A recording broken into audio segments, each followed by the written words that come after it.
الحمد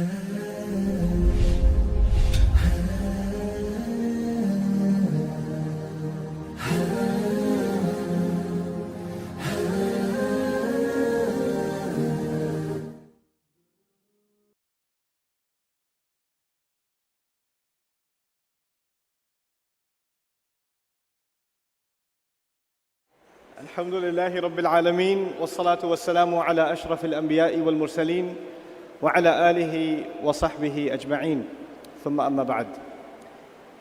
The last two talks that we heard are actually incredibly inspirational, and I am not going to give you one of those talks today, but what I do want to give you is a little bit of mental prep before I begin. I think, what I want to share with you, I find it extremely important that Muslims have some background at least in context. So I'm going to be talking to you about something that's going to take a lot of brain juice, but at the same time, I respect the fact that you've been sitting here all day and are pretty exhausted mentally, so make dua that I'm able to be clear to you and you're able to stay with my train of thought. Now, the only reason I'm giving you this introduction is because when I ask you a rhetorical question, and this is how I teach, I don't just ask a question for the sake of asking a question. I ask you a question and I expect you to give me a response in as loud a voice as possible, simply to indicate that you are still alive. That's the only way I know that you're still breathing, so that I'm going to ask you a number of rhetorical questions as I go, and I will only be able to continue if you're able to keep up with me. I think I can wrap this up within a half hour, I hope. Don't hold me to that, but I'll try my best, inshallah ta'ala. We heard some things about the incredible Islamic history, some perspective from Islamic history. We heard some things about the incredible perspective from the seerah of the Prophet sallallahu alaihi wasallam. But I want to start today's talk, inshallah, with European history. Some things from European history and some perspective that all of us need, at least some background in order to understand the problem that we're facing in our time. So I take you back to European history when there's a revolt in Europe against the authority of the church. If you don't know about that, well, the summary of it is church policy in Europe. Europe was a religious society. It was dominated by the church, and church policy was extremely oppressive. The word of the Pope was equivalent to the word of God. Disagreeing with the Pope was basically what you would call an act of kufr.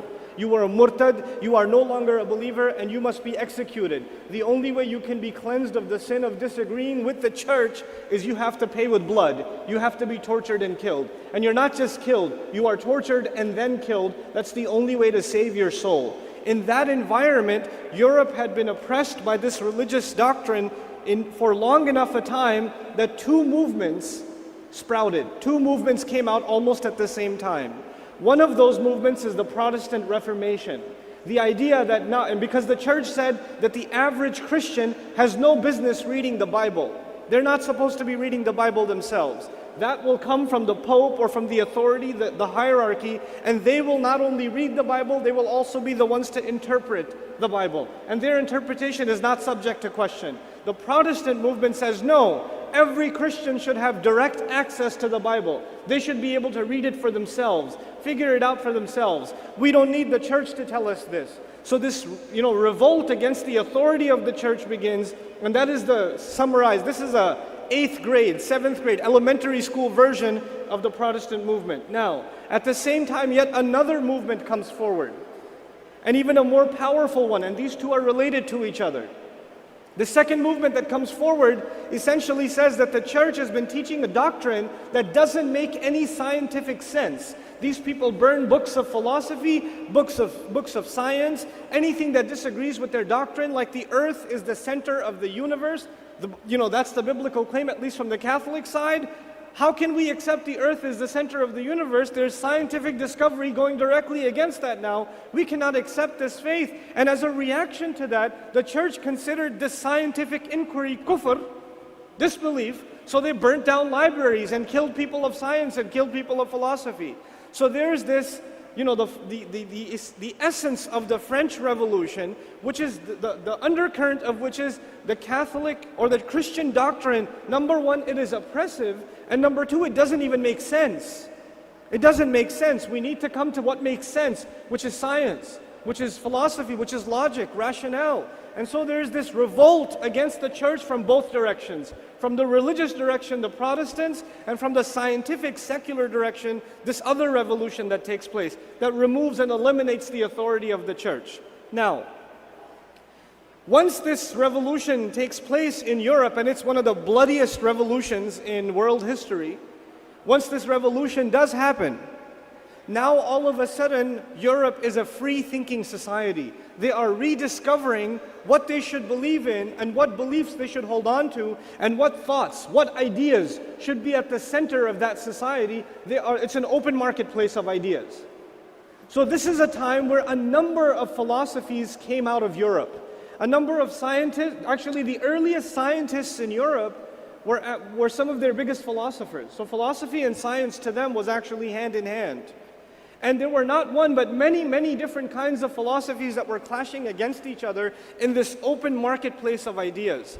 But, and this is where I need you to pay attention now, there is one common thought that dominated in the end.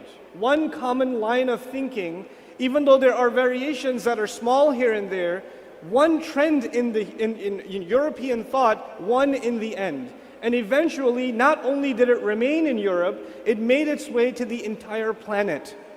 And today, the world we live in is actually still facing the repercussions of that idea, or these sets of ideas. So I'm going to try to explain these brief ideas to you before I give you something from Surah Al-Qiyamah.